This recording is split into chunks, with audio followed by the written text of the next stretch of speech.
Hello, my name is Luqman Abdullah. Today I will be presenting my litter survey for CHEM 117 in Texas A&M Galveston.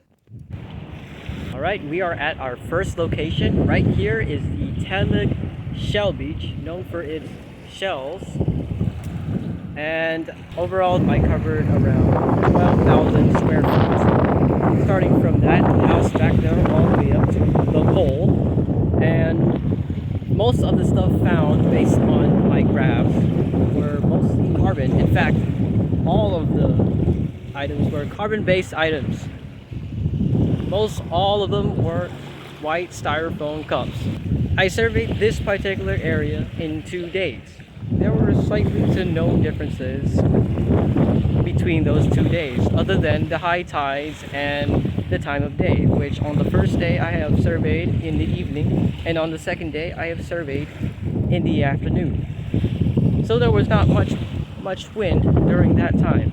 Mostly all of the items I found have not been changed, as in there was not more or less of the items that were found. Now today might be a little bit windy and very hot today, but compared to the days when I surveyed the Tamuk Shell Beach, there was almost no wind and the waves were calm and temperatures were fairly mild to fair temperatures. Now let's hop on to the second location.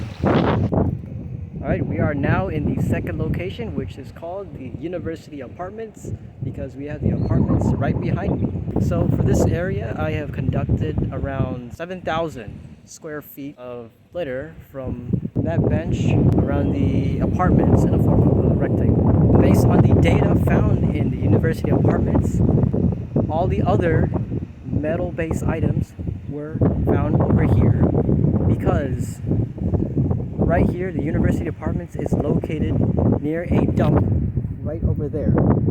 So it is pretty easy to find a lot of soda cans in this area, as people most often party in this area.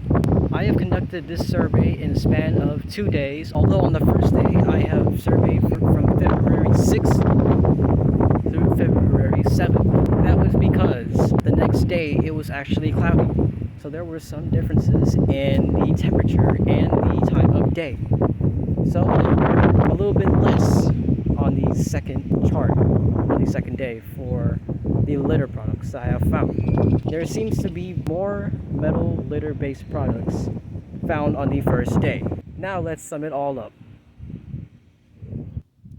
So overall, I have conducted the 2 sites in the span of 3 days. For the first site, which was the Tamuk Shell Beach, the reason why we should not be leaving them at the beach is because animals nearby tend to eat things off of the beach, most likely for their own food. They may think it's their prey. So if they eat the white styrofoam cups, then that may cause the animals to be sick and most likely harm the environment. Now, flipping to the second site, which was the University Apartments. The University Apartments was located near a dumpster, so it was pretty easy to find a whole bunch of soda cans and water bottles. If we leave a soda can crushed around the grass area, then us humans, we may experience some effects from the aluminum. These effects may range from either dizziness, headache, and sometimes ranging to cancer or diseases. Leaving crushed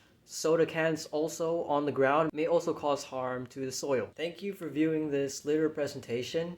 My name is Luqman Abdullah. Please do not litter on campus or anywhere else. Think about how it will affect the environment if we were to litter. Think about how harmful it would be to cause surrounding objects such as animals and other species that may be affected. So let's keep our earth clean and keep our environment as healthy as possible.